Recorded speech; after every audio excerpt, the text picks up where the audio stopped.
хүмүүс Монгол хакер гэлтэнгүү за надад зүгс юу чадахгүй матахгүй яг тийм майндсеттэй шүү. Яг үүндээ бол бид нар бол тийм бодолтой ерөөсөө биш. Аюулгүй байдлын чиглэлээр юм явдаг хүүхдүүд гэвэл нүцрэл гарын 20 дотор байгаа байхгүй. Тэгэнгүүт хориулах ном мөртлөө одоо энэ дэлхийд номер 1 бичигддэг Black Hat тэмцээн. Сая жишээлбэл бид нар энэ одоо байгаа Volga CTF гэдэг энэ Оросын тэмцээнд бас амжилттай оролцоод ирсэн байгаа. Тэнгүүд нөгөө нэг гадаадд гингүүд 100 хэдэн хамт хийж ордог. Бид нэр тэгсэн чинь бараг л аруулхнаа хийгээд тэр гадаадын тэмцээнд тэнцсэн байгаа. Хүмүүсийн ойлголт болохоор яг хакер гэж танилцуулчихлаар аягүй хэцүү. Уг нь бол ингээд чи яг ямар мэрэгчлээ кибер аюулгүй байдлын гэл ингээд явгад амар урт болчоод товчхон гэвэл хакер гэдэг чиглэлээр ойлгомжтой байдаг. Тэгээ хакер гэдгийг ер нь бол хүмүүс ойлгохдоо сайнаар талаас нь болж өгөл ойлгохыг хичээх хэрэгтэй л гэж бодоод. Хакерыг бүр ангиллал баг 20-30 төрөл байгаа байхгүй юу? Бидний мэддгээр яг нийтлэг гэвэл цагаан малгайт болон хар малгайт, саарл малгайт гэдэг 3 төрлөөд. Миний хувьд одоогоор ер нь бол одоо цагаан малгайт буюу white hat hacker гэдгээр нь явдаг. 2018 онд буюу ерөнхийдөө 2 дугаар курстэй анх YouTube сувгаа хийж эхэлжсэн. Тэгээд яг хийж эхэлсэн шалтгаан нь юу гэхээр ерөнхийдөө бол нөгөө тухайн үед яг IT салбарын контентууд ер нь баг байхгүй. Одоо ч гэсэн ер нь айгүй ховор байдаг.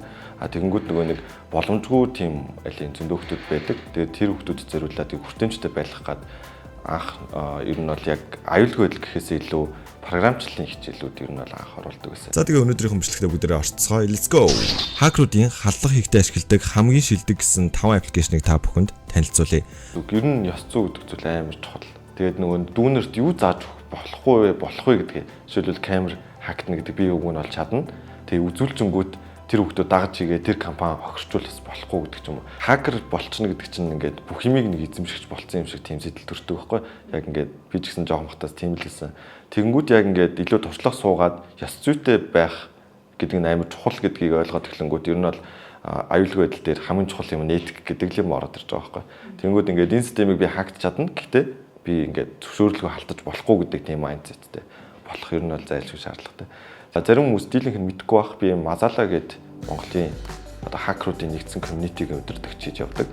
Тэгэнгүүт тэрэн дээр жишээлбэл 300-400 гаруй залуучууд байгаа. Зарим нь бол хакерууд, зарим нь код бичдэг хүмүүс ч юм уу, зарим нь олимпиадад оролцдог гэдэг ч юм уу, зарим нь хөгжүүлэгчтэй ийм хүмүүс байдаг. Тэгэхээр тэр хүмүүс зориулаад нав зөндөө үзэж байгаа болохоор илүү этиктэй байхыг ер нь амар хичээдэг. Тэр тал дээр. Сургуульд би сурж байхдаа их сургуулийн багштай багшилж байсан нэг тийм кейс гарсан.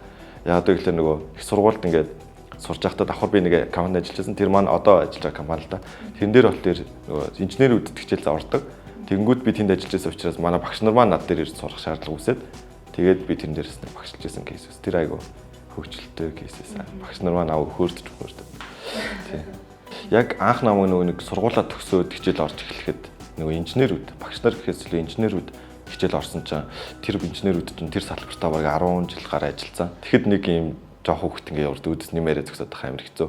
Тэгээ тэрэн дээр ер нь бол тэгээд зөндөө хүмүүс ингээ жоох муулзуулаад тэ ингээ чи ингээ муу байна юм байна. Үнэлгээг нь угаасаа ингээ өгдөг байхгүй дараа нь дисциплинарны судалгаа гэдэг. Тэн дээр бол баг өгдөг байсан. Тэгээд тэрний дараа тэгээд жоохон унаад нэлээд сэтгэл санаагаар унж байгаа. Тэгээд өөрийгөө жоохон хүчилж агаад нөгөө олон улсын эксперт левлийн буюу мэрэгжлийн түвшний сертификат гэдэг юм байдаг байхгүй.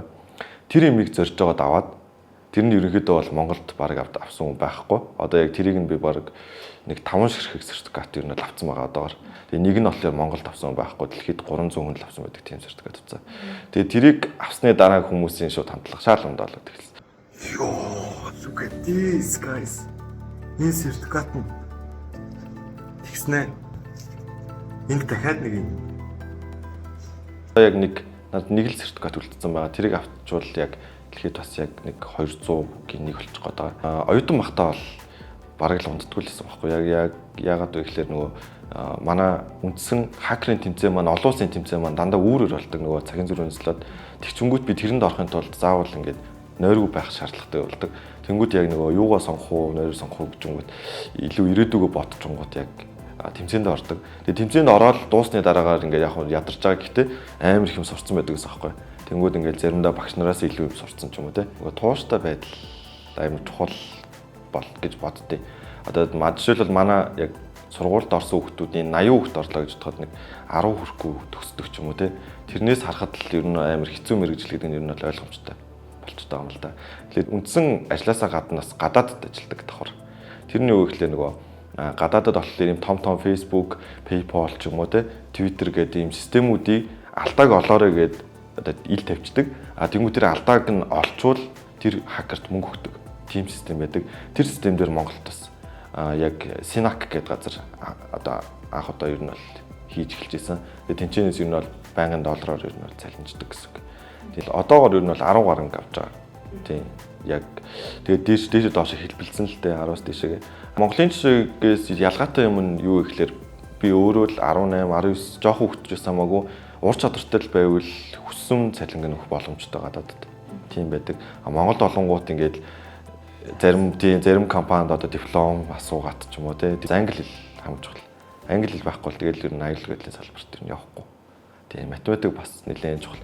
Одоо нөгөө нэг яаж хактах вэ гэдэг үндсэн зорилго байгаа учраас тэрэндээ хүрэхин тулд гэдэг нэг логик сэтгэл хэрэгтэй болоод байгаа байхгүй.